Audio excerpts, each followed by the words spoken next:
welcome back to our Any Visa Immigration channel, where we discover and review everything related to business immigration, specifically to startup visa program processing and many aspects of other application nuances and how it may help you or break you. In this particular segment, we will discuss peer review.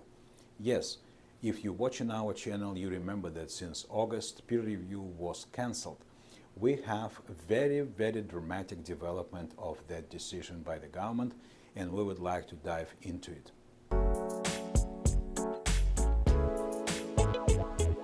Peer review intention was very clear. Third-party professionals, peers, reviewed your project, reviewed your industry standards qualification, reviewed your background, and reviewed your idea to make sure that only best and high quality projects are sustainable and qualified to pass through the process of application. That was the intention.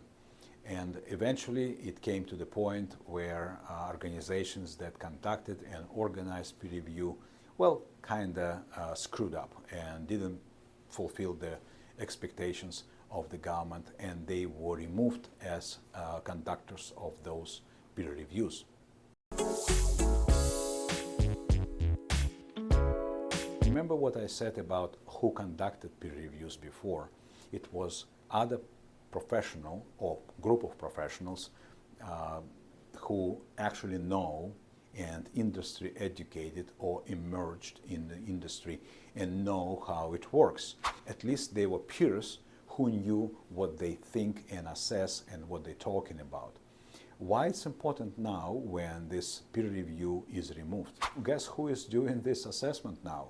Well, definitely the officers of immigration that charged with assessing industry standards, kind of overstepping their qualification and their preparedness level because they don't know the industry.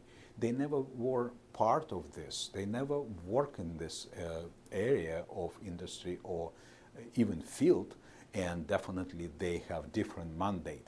Because essentially peer review conducted by peers was not to kill the innovation, but to help this innovation to thrive and to sustain and bring that innovation here to Canada. Why it's important and how to overcome this kind of replacement for peer review? Well, first of all, absence of peer review demand stronger initial conditions of the business, which means you have to be prepared to present solid, much more improved business plan. It must be comprehensive, but so easy to understand that uneducated officer can actually see what we're talking about. That's one thing. Second thing, because they are oriented on formalities, and that's how clerks operate, right? They have manuals, they have instructions, they operate by formalities. Using that approach, you can definitely find a way how to survive.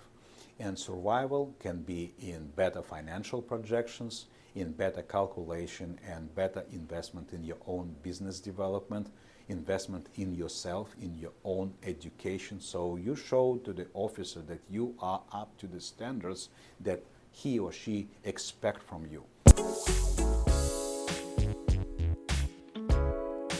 If all this sounds overwhelming, don't worry, because we're here for you, and definitely we have experience of the last 10 years of this program processing. We saw and observed this program in progress, always evolving, and we always tell people that you learn and government learn from experience. So be prepared, and definitely we always recommend not to undertake that process on your own. It's virtually impossible to succeed, but you work with someone who have experience and who can drive you through this muddy waters of processing of startup visas. If you have any related questions, if you have concerns and you feel like you will benefit from second opinion or direct business consultation, you can find link below, order one, and we will help you to understand where you are, where you're going, and how to deal with this. As always, guys, like this video, share this, leave your comment below about your personal experience with peer reviews, and stay safe by staying informed.